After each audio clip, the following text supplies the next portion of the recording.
Hello everybody and welcome back to Old School Gamer here. We are back again with another video today.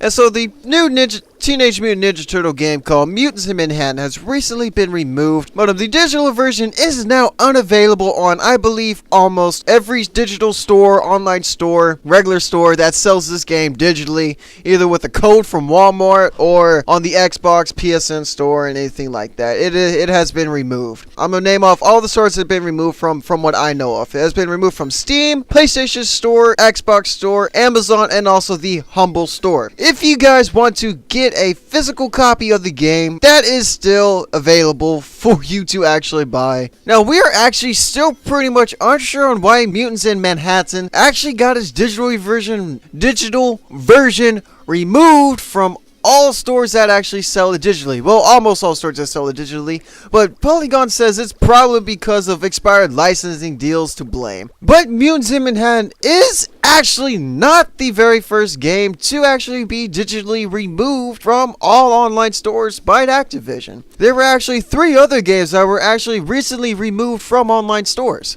by Activision. But the other 3 games were The Amazing Spider-Man 1 and 2, that was based on the movies. Also, Fast and the Furious Showdown, which I believe that one is based on Tokyo Drift, or it's either based on Fast 5. It's based on one of those, I believe. I didn't play too much of it. I do believe I played very little bit of it, but those 3 games also have been removed digitally from all stores. Xbox, PlayStation, Steam, anything that was on Amazon, Humble Store, all that. Some of these games being digitally removed are actually getting a few people like YouTubers and also other websites and other people. They actually got them kind of speculating on if either there's going to be a new Fast and the Furious game based on the new movie Fate and the Furious, which is the brand new Fast and the Furious movie that's going to be coming out without Paul Walker, of course, or if they're going to be making a new Spider-Man movie that is based on Spider-Man Homecoming, which we have a better chance of that one happening, which we can actually assume that game is actually going to happen. We are pretty much 100% sure that's going to happen because every other Spider-Man movie has had a game based on them. Spider-Man 1, 2, and 3 with Tobey Maguire, those had a video game based on them. The old 70s one, I'm not too sure if those had a game based on them. They probably did back on the Genesis or the Atari or the Super Nintendo or something like that. We can pretty much assume that Spider-Man Homecoming is going to get a video game based on that, and if they do, I am definitely going to buy it because Spider-Man games are practically the best superhero games in my opinion, and Spider-Man is also my favorite superhero of all time. He has always been ever since I was a kid. Ever since I even started school,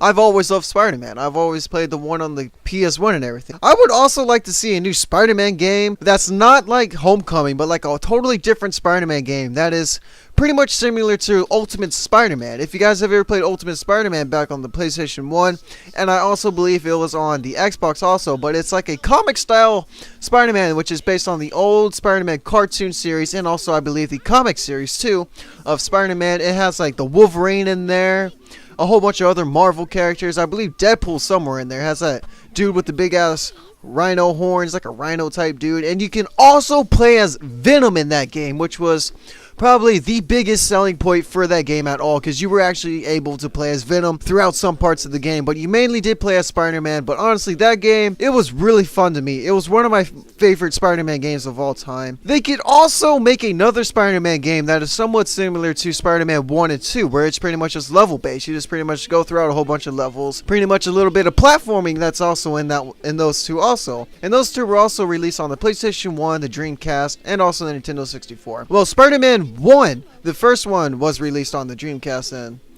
Nintendo 64. And also some websites like Polygon are also thinking like Activision and Platinum Games could be trying to make a brand new Ninja Turtle game that could be in the works or something like that. But honestly, to me, I honestly don't think that this is going to happen anytime soon, because the new Ninja Turtle game did get a lot of bad reviews, and I could be mistaken, but I do think the sales weren't too good on it, as good as they could have been, but I could not find a number of sales that this game has actually sold. I mean, I was clicking website after website, IGN, GameSpot, Machinima, random websites I found on Google, freaking Wikipedia. I could not find the amount of units of this game that was sold. It probably hasn't even been announced yet or something like that, but I could not find the amount of units of this game has been sold. I couldn't find anything on that. Like, I mean, I was searching for an hour. I was in a party with my friend Berserk Lemon, link down in the description. I was in a party with him. I was like, dude, I can't find anything about this, and like I was getting irritated because, man, I wanted it so bad in this video, but I'm sorry I could not find the amount of units sold on this game. But other than that, I don't think we're going to be seeing a new Ninja Turtle game anytime soon, mainly because of all the bad reviews. Shit, GameSpot gave it a 4 out of 10 review rating. Game Informer actually gave it a 6 out of 10 rating, which isn't too bad, but a whole bunch of other reviewers actually said the game wasn't too good story-wise or some shit like that, but the gameplay was fun for a little bit, then it just got a little repetitive and a little boring after a while, like after 10, 15, 30 minutes to an hour playing. Somewhere around there it got a little boring, so they kind of stopped playing. But the game, when it was first released, it wasn't released for full price for full $60.